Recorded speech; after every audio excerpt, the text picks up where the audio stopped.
98% des gens ne réalisent donc pas que ce qui les écrase, ce n'est pas l'échec, mais la peur de l'échec. Aujourd'hui, Dieu veut te libérer de cette peur. L'échec, ce n'est pas la fin de ton histoire. Le plus dangereux, ce n'est pas de tomber, c'est de ne plus rien oser à cause de la peur de rater. Moi aussi, j'ai vécu ça. J'avais des opportunités devant moi, mais je pensais tout le temps « et si je me plante ? Et si je me ridiculise ?» Alors, je ne faisais rien. Un jour, j'ai compris. Ce n'était pas l'échec qui m'avait détruit, c'était la peur de l'échec qui m'avait enchaîné. Dieu ne nous demande pas d'être parfaits. Au contraire, il agit souvent au milieu de nos faiblesses et de nos chutes. La Bible dit « Ma grâce te suffit, car ma puissance s'accomplit dans la faiblesse. » 2 Corinthiens 12:9. La vraie croissance, ce n'est pas tout faire bien. C'est de tomber et de choisir quand même de se relever en décidant encore une fois de faire confiance à Dieu. Regarde Pierre. Par peur, il a renié Jésus 3 fois. Échec total. Mais Jésus ne l'a pas rejeté.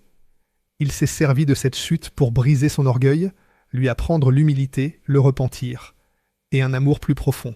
Et cet homme qui avait tellement chuté est devenu quelqu'un qui a fortifié des milliers de frères et sœurs.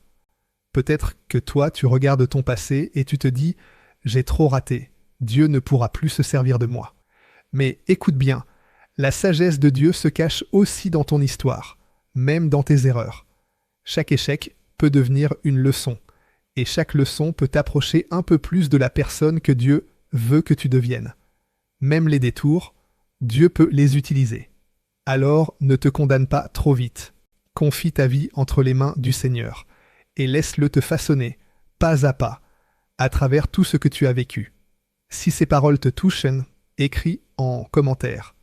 Seigneur, même après mes échecs, je choisis de te faire confiance. Et envoie cette vidéo à quelqu'un qui traverse un échec et qui a besoin d'être encouragé.